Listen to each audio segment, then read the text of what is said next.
전설야담. 동냥하다 만난 부부에게 온 선물. 거기는 내 자리인데 누구 마음대로 앉아 있소? 한 사내 거지가 앉아 구걸하는 거지에게 다가가며 자기 자리라고 시비를 걸었습니다. 이에 앉아있던 거지는 들릴 듯 말 듯한 작은 목소리로 미안하다면서 일어났습니다. 그런데 일어선 거지를 보니 여자였기에 사내 거지는 태도를 바꿔 다시 말했습니다. 그냥 앉아 있구려.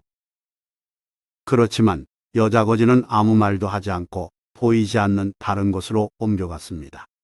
얼마간 시간이 지나서 갈증을 느낀 사내 거지는 샘물을 마시러 갔다가 그곳에서 먼저 물을 마시고 있던 여자 거지를 또 발견하고는 말했습니다.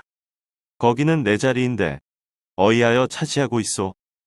그 말에 휙 뒤돌아본 여자 거지는 어이없다는 듯이 웃으며 자리를 비켜줬습니다. 그런가요? 몰라서 미안해요. 어디가 또 당신 자리인가요? 미리 알려주면 알아서 피하려고요. 여자 거지가 사내 거지에게 궁금하다는 듯 장난스럽게 묻자 사내 거지는 당당히 말했습니다. 조선 천지가 내 자리라오. 하지만 당신에게는 어디든 허락해 주리다. 그러자 여자 거지는 능청스러운 사내 거지에게 호감을 보였고 이를 계기로 함께 다녔습니다. 어느 날 산자락에서 주인 없는 빈집을 발견한 두 사람은 오두막에서 살림을 시작하면서 구걸 대신 화전을 일구며 살아갔습니다. 화전은 작은 나무와 잡초를 불살라버리고 그 자리를 파 일구어 농사짓는 밭을 이루는 말입니다. 수입이 많지는 않으나 그럭저럭 생활할 수 있었고 사내는 겨울엔 나무에서 파는 등 부지런히 일해 조금씩 돈을 모았습니다. 아이만 있으면 더 바랄 게 없는데. 여자는 어인일인지 아기가 생기지 않아 그걸 늘 안타깝게 생각했습니다. 하루는 두 사람이 저녁에 집 근처에서 이상한 소리를 들었습니다. 낑낑거림으로 미로 작은 동물이 내는 소리로 여겨졌기에 주변을 살펴보니 숲속에 어린 강아지가 있었습니다. 부부는 주위를 둘러봤지만 어미 개는 물론 그 어떤 사람도 보이지 않았습니다. 왜 강아지만 혼자 있을까요? 여자는 강아지가 얼어 죽을까봐 얼른 손으로 집어들어 품에 안았습니다. 태어난 지 한 달쯤 되어 보이는 강아지였는데 몹시 배고픈지 낑낑거리며 먹을 것을 찾았습니다. 얼마나 굶었는지 무척 잘 먹네요.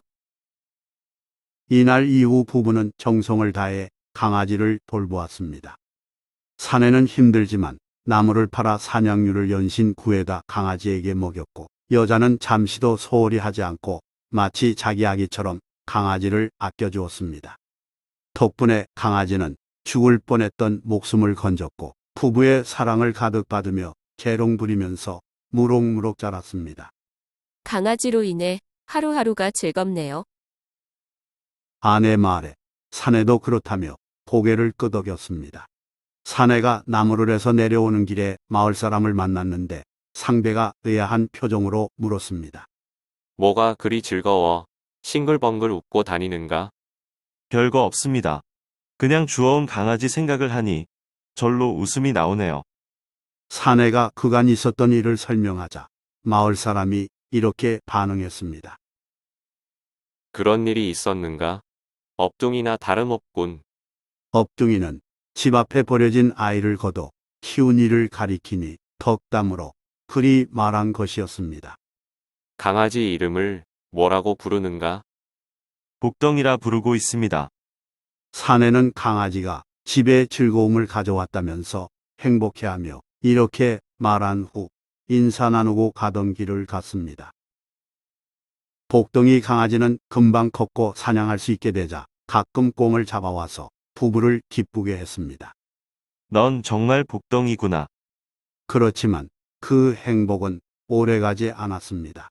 어쩐 일인지 어느 날 복덩이가 사라졌기 때문입니다.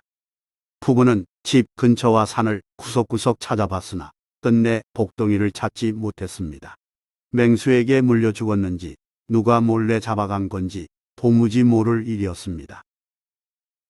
드는 정은 몰라도 나는 정은 안다라는 속담도 있듯 부부는 복덩이에 빈자리를 크게 느껴 우울하게 지냈습니다. 그렇게 상심에 잠겨있던 며칠 후 여자는 문득 이상한 느낌이 들어 자신의 배를 만졌고 이내 태동을 확인했습니다. 그렇게도 기다렸던 아이가 생긴 것입니다. 여자는 집으로 돌아온 남편에게 더없이 기쁜 소식을 알렸습니다. 여보, 뱃속에 아이가 자라고 있어요. 뭐라고? 정말이야. 사내는 포기하다시피 했던 임신 소식을 듣자 복덩이를 떠올리며 말했습니다. 복덩이의 선물인가 봐. 아내 역시 그 말에 공감하며 사라진 복덩이를 그리워했습니다. 이후 여자는 사내 아이를 무사히 출산했고 부부는 선물처럼 얻은 아이를 키우며 늘 즐거워했고 평생 해로했다고 합니다. 좋아요 및 구독은 영상 제작에 큰 힘이 됩니다. 고맙습니다.